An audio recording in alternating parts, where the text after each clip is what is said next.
kira-kira tanggal berapa atau bulan berapa? Oh iya, baik. Mungkin untuk menjawab pertanyaan tadi, penjelasan saya tidak langsung menjawab itu, tapi saya kasih penjelasan begini bahwa dengan ditetapkannya Undang-Undang Aparatur Sipil Negara atau Undang-Undang ASN itu hanya dikenal ada dua jenis pegawai. Jadi dua jenis pegawai, yang satu itu pegawai negeri sipil, yang keduanya adalah pegawai non ASN.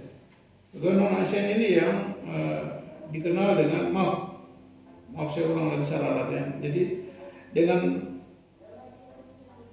ditetapkannya Undang-Undang ASN atau Undang-Undang Aparatur Sipil Negara ini hanya dikenal dua jenis pegawai, yaitu pegawai negeri sipil dan pegawai dengan perjanjian kerja atau yang kita lebih lazim ini disebut P3K.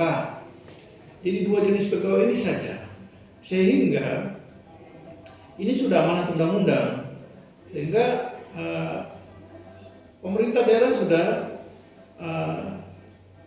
sesuai dengan amanat undang-undang, pemerintah daerah sudah tidak lagi boleh mengadakan penerimaan atau pengangkatan pegawai honorer daerah.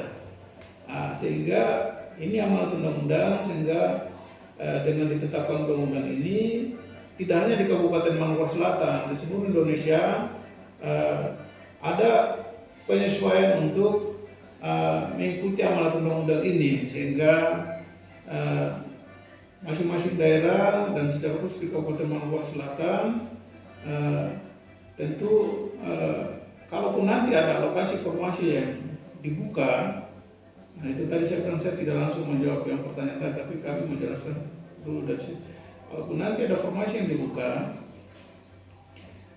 karena dengan amanat undang-undang ini, sehingga ini pun juga kita tentu di dalam melaksanakan tugas fungsi kami sebagai pelaksana, sebagai fungsi staf, kami harus menyiapkan bahan khususnya yang berkaitan dengan perumusan kebijakan untuk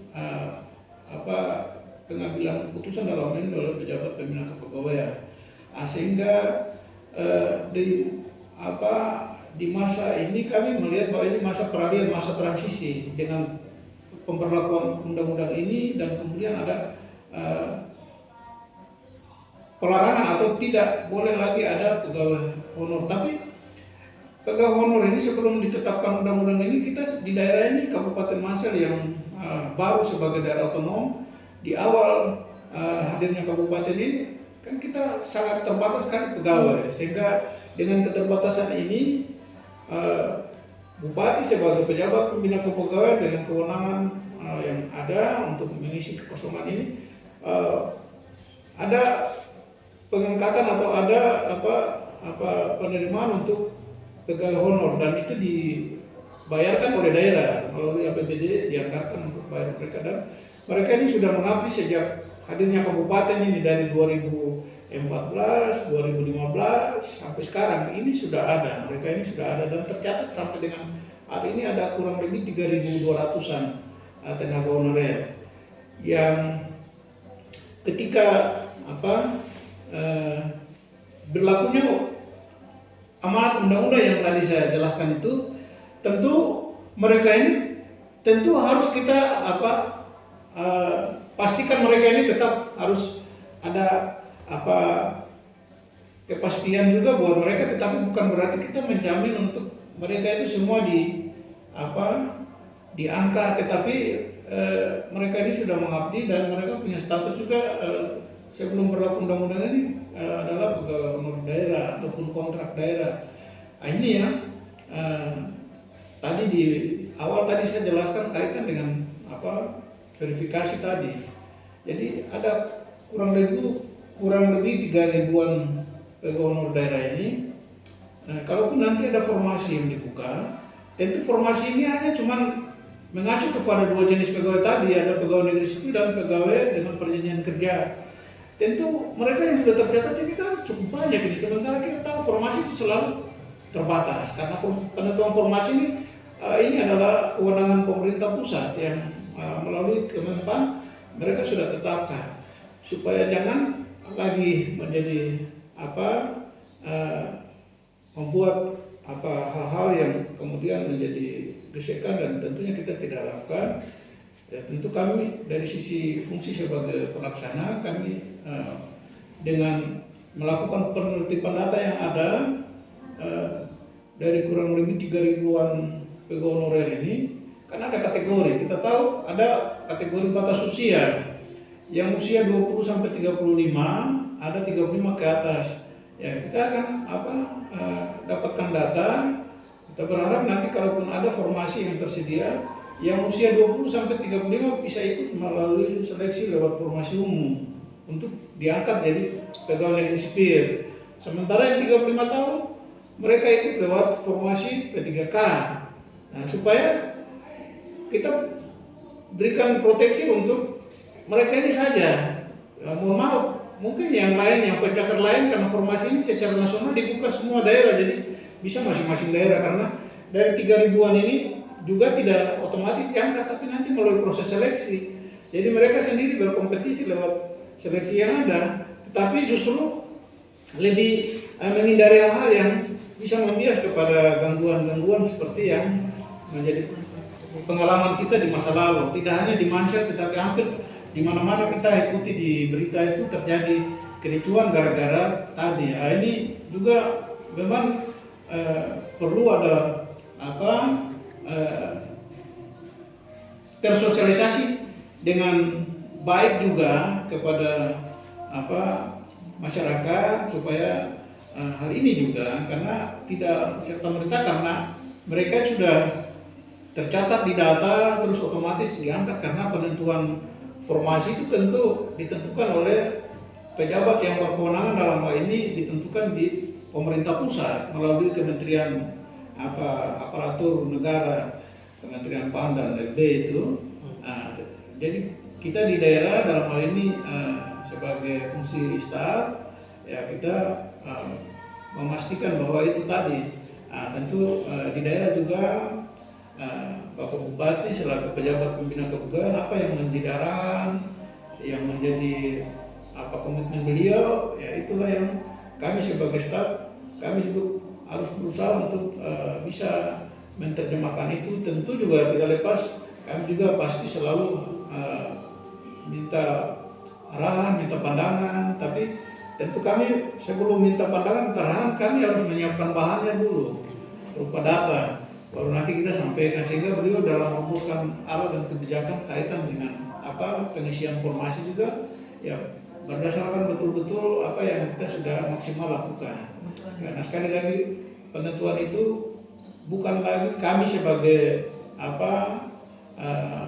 pelaksana di dalam tugas sebagai kepala BKPSDM, tetapi di dalam tugas ini kami melakukan tugas yang sifatnya kami melakukan apa yang menjadi arahan dan komitmen sebagai kebijakan dari Bapak Bupati.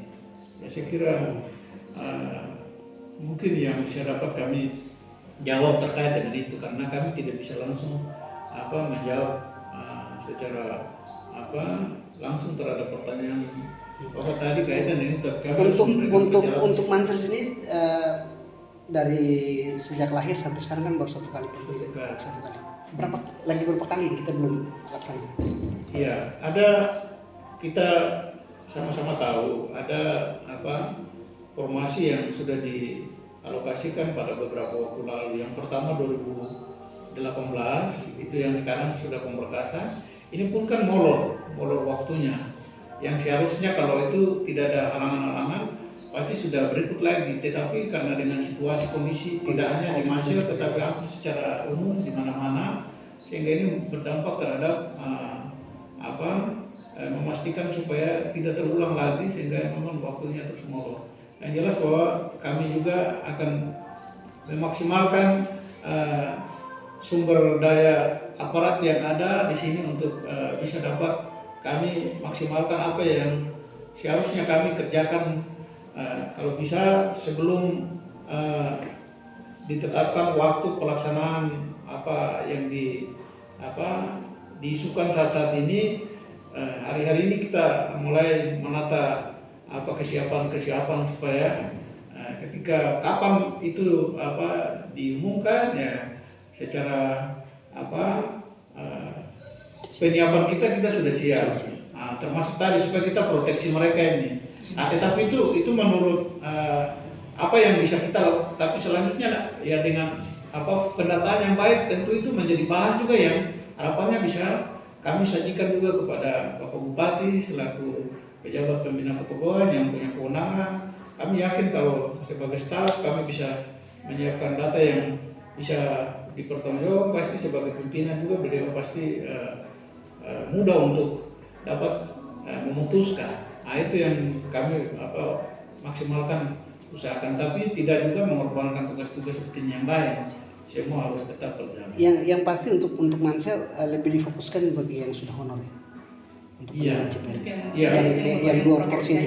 Iya, tentu saya kira itu yang harus kami mulai dengan data yang sebenarnya sudah ada supaya kita pastikan, karena ada juga yang bisa jadi mungkin ganda muncul nama yang sama, orang yang sama di beberapa OPD, tapi juga mungkin ada juga yang sudah karena meninggal, tetapi namanya masih tercatat. Sementara ini kan dampaknya dia akan merugikan data semakin tetap terus dengan jumlah yang seolah tidak ada pembaruan.